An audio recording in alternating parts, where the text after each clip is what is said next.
Total number of COVID-19 cases across the globe breaches the 102 million mark.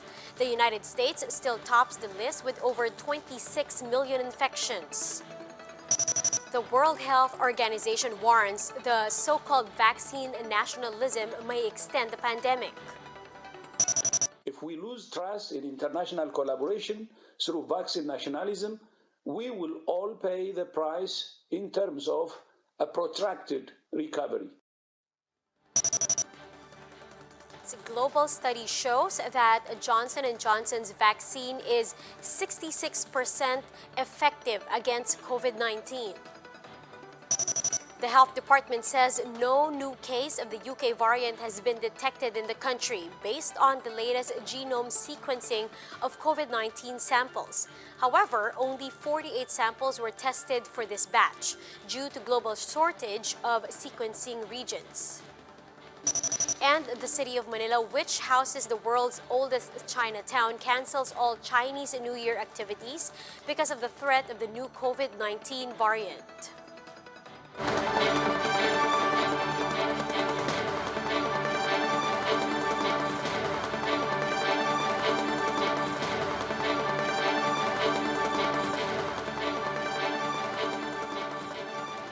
Here's everything you need to know to jumpstart your day this January 31st, Sunday. I'm Riza Diaz. We begin today's newscast with global COVID-19 cases breaching the 102 million mark. According to the data collected by the Johns Hopkins University, the United States has the most number of infections with 26 million. Meanwhile, the COVID-19 death toll around the world now stands at around 2.2 million.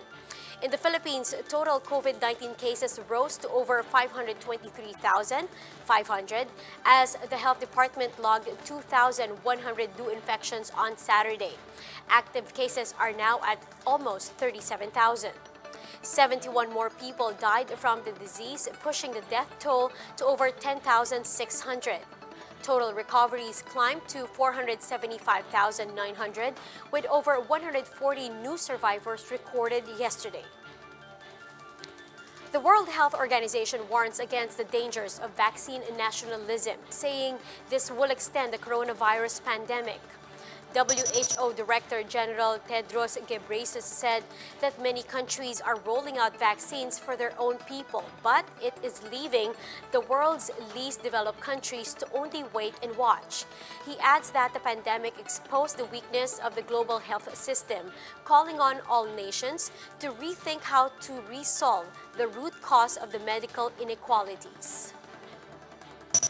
If we lose trust in international collaboration through vaccine nationalism, we will all pay the price in terms of a protracted recovery.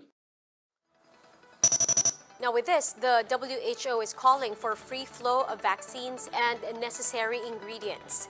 This comes as the group expressed concern over the EU measures to ban the export of COVID-19 vaccines, which will affect around 100 countries worldwide, including the UK, United States, Canada, and Australia. Let's say it's not helpful to have any country at this stage putting export bans or barriers that will not allow for the free movement of the necessary ingredients that will make vaccines, diagnostics, and other medicines available to all the world. A fact-finding team led by the World Health Organization continues its probe into the origins of COVID-19 in Wuhan, China. Yesterday, they went to Jinyitian Hospital, which had samples from patients with unidentified pneumonia in late 2019. The WHO also announced their plans to visit the seafood market at the center of the early outbreaks, as well as the Wuhan Institute of Virology. Meanwhile, Chinese Commerce Minister Wang Wentao calls for promoting multilaterals and efforts to combat COVID-19. He stressed China's efforts to promote its COVID-19 vaccine as a global product during the virtual World Trade Organization ministers meeting. China has joined the WHO-led COVAX initiative to promote international cooperation and equitable global distribution of vaccines. 疫苗作为全球公共产品。 China is fulfilling its commitment to provide vaccines to other countries as a global public product. It has also joined COVAX in order to support equitable global vaccine distribution via a multilateral approach.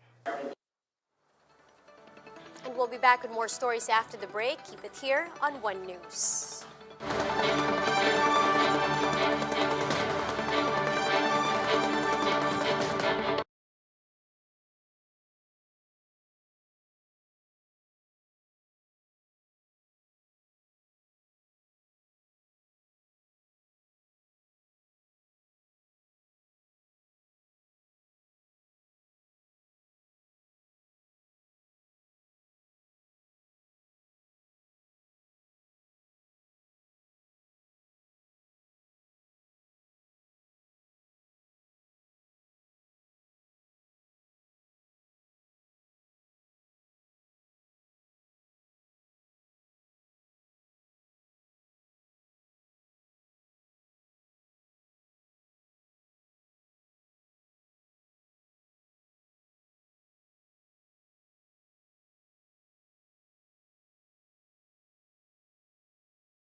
You're still watching One News Now. I'm Riza Diaz.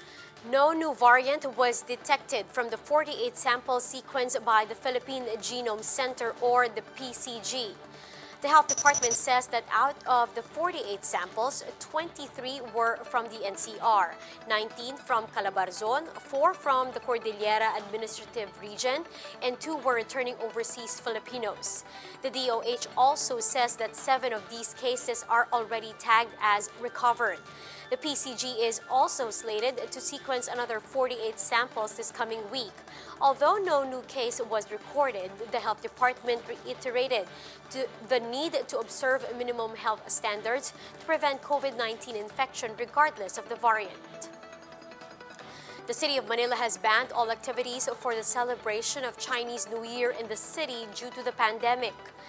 Manila Mayor Isko Moreno issued an executive order stating that no dragon dance, street party, stage show, parade, or any similar activity will be held for the celebration of Chinese New Year on February 11 to 12. Moreno also imposed a liquor ban in Binondo on those said dates.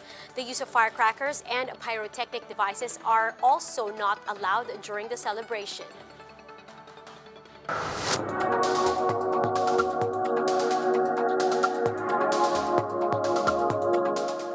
With the current pandemic, various pharmaceutical companies are rolling out their own formulations of vaccines. But what are the actual differences of these vaccines and how do they affect our bodies? Let's watch this.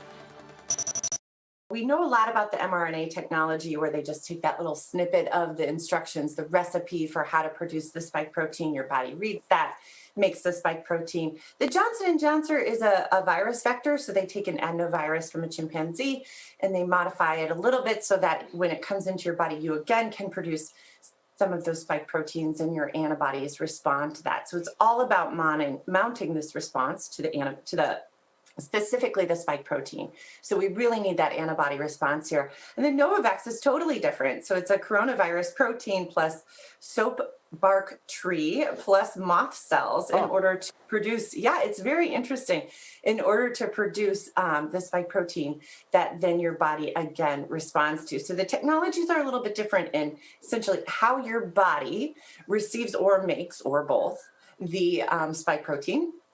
And then, of course, all of that spike protein is there for the number one reason, which is to get your body to mount an antibody response. When we think about vaccines that have been in use for years, do the vaccines from Johnson & Johnson and Novavax, do they more closely have been used for years versus the mRNA vaccines from Pfizer and Moderna, which we know until now have never been used in humans before? So viral vector vaccines like the Johnson & Johnson vaccine, they have been used before. And actually Johnson & Johnson specifically had an adenovirus vector vaccine produced for the Ebola crisis. So this is not brand spanking new technology the way kind of mRNA in terms of coming to market was. Novavax is definitely different and new. I think one of the things that we can't underestimate here is just what this pandemic is doing for science. I come from the field of HIV. HIV revolutionized the way that we understood the immune system. And I think coronavirus is revolutionizing the way we make vaccines. I think one of the other points about the variants and how quickly things are changing is that we need vaccines that can be a bit more nimble. The mRNA vaccines will probably be the first to be able to kind of pivot and create a vaccine that becomes even more effective and efficacious against mutations and changes, variants here that we're seeing in coronavirus. But it's all to be seen. I mean, this is happening in such real time. It's amazing. Johnson & Johnson recently announced its single-shot Janssen vaccine, and according to a study, it is 66% effective at preventing moderate to severe COVID-19. Let's know more about this by watching this video. Vaccine that's a single shot and easy to transport. I think my feeling is that people will be a little disappointed at the number. I think folks were hoping around the 80% level in general, and that seems to be a little short of that. And of course, we do have a vaccine that also reported last night from Novavax, which showed a 90% efficacy in the UK. And about a 60% efficacy in South Africa, which is quite similar to what these guys are showing in South Africa as well. So that's interesting to know. Both vaccines are easy it's just refrigeration and easy logistics. Right now, Sam, you said that people may be a little disappointed at the 66% number. We've all gotten spoiled by the idea of perhaps 80%, 90, 95% efficacy. And yet, can you give us a sense of what this means in terms of how close we can get to herd immunity? Basically, does this get us there, this idea that this is more easily transportable and it's only one shot, even though it's only 66% efficacious, or are we going to be further away? I think this is a vaccine that will have meaningful utility. These are, again, I just keep reminding everybody that the levels of 50%, 60% that we were looking for are, as you said, we've been spoiled by the Pfizer-BioNTech, Moderna, and now Novavax vaccine. But we have to also remember this is a single-shot vaccine. So they do have a two-shot vaccine coming, but it doesn't sound like the data for that will come until the back end of the year. But still, it would be a vaccine that would be useful given that it significantly reduces the severity of the disease. And here are the stories to watch out for later today as well as in the coming days. The Philippines will be lifting the travel restriction covering 36 countries with reported cases of the UK COVID-19 variant. Starting tomorrow, February 1st, air travel will be back to the old status quo. Liquor ban and curfew in Davao City are extended until March 31st due to the recent spike in COVID-19 infections. The city will also remain under GCQ throughout February. And indoor dining services return to New York on Valentine's Day, though only at 25% capacity.